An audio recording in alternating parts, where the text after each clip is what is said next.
बदल गए वो बादल, बदल गए वो सावन के मौसम, क्योंकि हमने बना दिया है जंगल को सिर्फ एक आइटम। जो पानी था कल तक अमृत, अब वो सिर्फ एक नाला है। किरदार निभाए हैं सारे, पर इंसान अब भी जाहिल है। हम बातें करते हैं विकास की, पर कुल्हाड़ी पेड़ों पर चलाते हैं। सड़कों पर गाड़ियां बढ़ा के शुद्ध हवा कहाँ से लाते हैं। ज्ञान की बातें तो सबने सीखी, पर अकल किसी को नहीं आई। पैसों की इस अंधी दौड़ में अपनी ही जमीन गंवाई। तो प्यारे बच्चों, आज की कहानी आदमी और बदलता आकाश हम सुनने जा रहे हैं।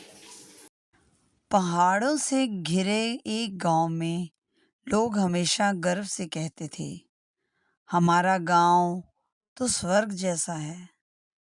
साफ हवा, ठंडा पानी, हरे भरे जंगल और नीला आसमान। लेकिन धीरे धीरे तस्वीर बदलने लगी। पहले तो पास की नदी, जो कभी मीठे पानी का खजाना थी, अब प्लास्टिक और गंदगी से भरने लगी। बुजुर्ग अक्सर कहते थे, जब हमारे पूर्वज थे तब लोग सीधे नदियों का पानी पीते थे, जो बिल्कुल स्वच्छ और अमृत जैसा होता था। लेकिन आजकल वही नदियाँ गंदे नालों का रूप ले चुकी हैं।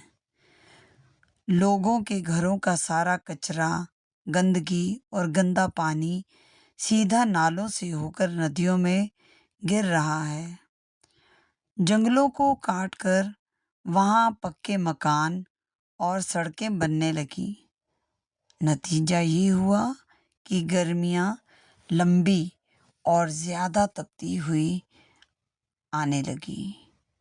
बारिश कभी बहुत ज़्यादा होती और कभी बिल्कुल कम। एक दिन गांव पर अचानक बादल फटा। तेज पानी ने खेतों को बहा दिया। घरों की दीवारें गिर गईं। लोग सदमे में थे। बच्चे पूछने लगे, आसमान हमसे नाराज क्यों है?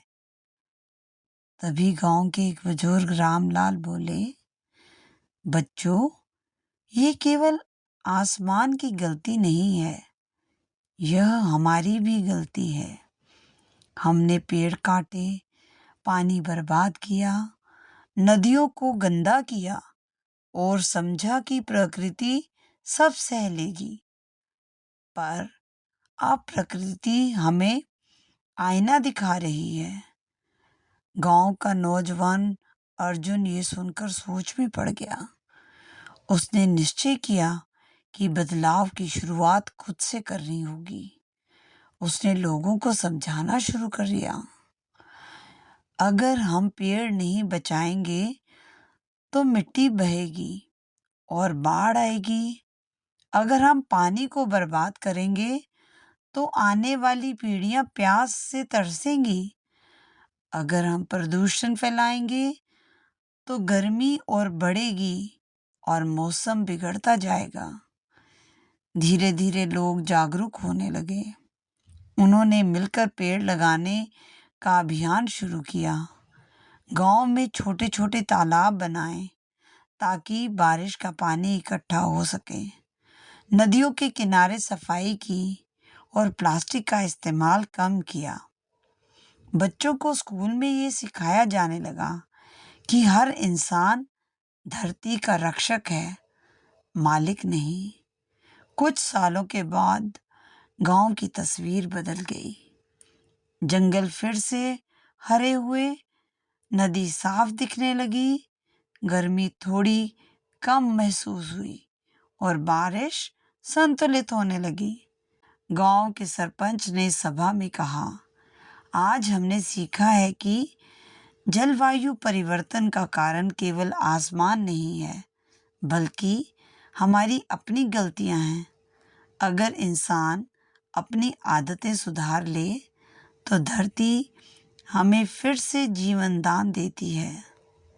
तो बच्चों, इस कहानी से हमें ये संदेश मिलता है कि जलवायु परिवर्तन केवल बादल फटने की समस्या नहीं है। ये पानी की बर्बादी, जंगलों की कटाई, प्रदूषण, नदियों की गंदगी और इंसान की लापरवाहियों से जुड़ा है।